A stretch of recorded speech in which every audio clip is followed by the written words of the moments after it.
Salamlar, vaxtınız xeyir olsun. Azərbaycan ərazisində şimal-qərbdən növbəti atmosfer cərbəsinin daxil olması nəticəsində may ayının 9-u gündüz saatlarına qədər olan müddət ərzindəki saatlarda Azərbaycanın əvvəlcə şimal və qərb rayonlarının başlayan hava şəraitinin yenidən qısa müddət ərzində gəlsin dəyişilməsi gözlənir. Artıq xüsusilə də Avropanın İSYAM WF hava tərəqqatları mərkəzinin son model təhlilləri də onu göstərir ki, yağıntıların may ayının 7-sində intensiv olması ehtimalı var.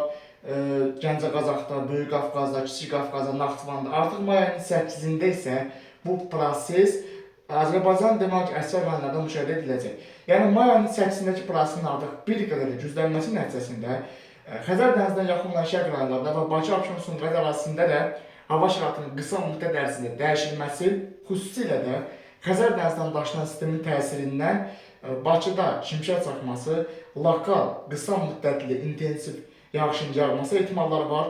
Bu prosesin daimi olaraq izlənilməsi vacib sayılır. Çünki artıq Bakı ərazisində də iqlim dəyişikliyi nəticəsində dolu proseslərinin intensivliyində artım ehtimalları var. May ayının 8-dəki yağıntıların güclənməsi real zaman ərzində baş verərsə və bu topa yağış buludlarının intensiv inkişafı nəticəsində Bakıda da lokal dolu ehtimalları var. Bu ehtimalları 1% belə olsa, bu ehtimalları ciddi almaq lazımdır.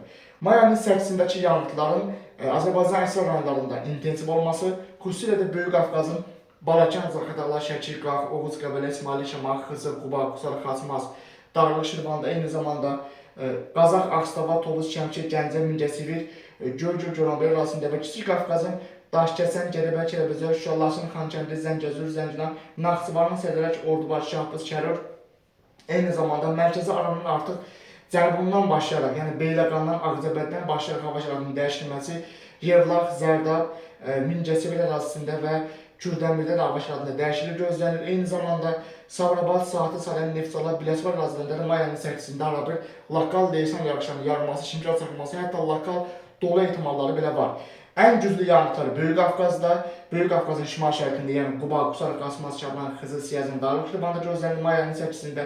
Eyni zamanda Kiçik Qafqazda da yağıntıların güclü olması nəticəsində çaylarda sululuğun bir xeyli artması və Kür çayının yuxarı axınında, Kür çayının aşağı axınında, Araz çayında da sululuğun bir qədər də artması ehtimalları var. Bu yağıntılı dövrün müsbət amilləri ondan ibarətdir ki, şirin suya ehtiyatının artması mənasında bu yaxşı olsa da, lakin son dövrlərdə yağıntıların artıq intensivliyin artması nəticəsində qurun sularının da artması bir sıra ərazilərdə, xüsusilə də mərkəzi aranın küləkli hava ərazilərində su basma hadisələrinin yerində artmasına səbəb ola bilər.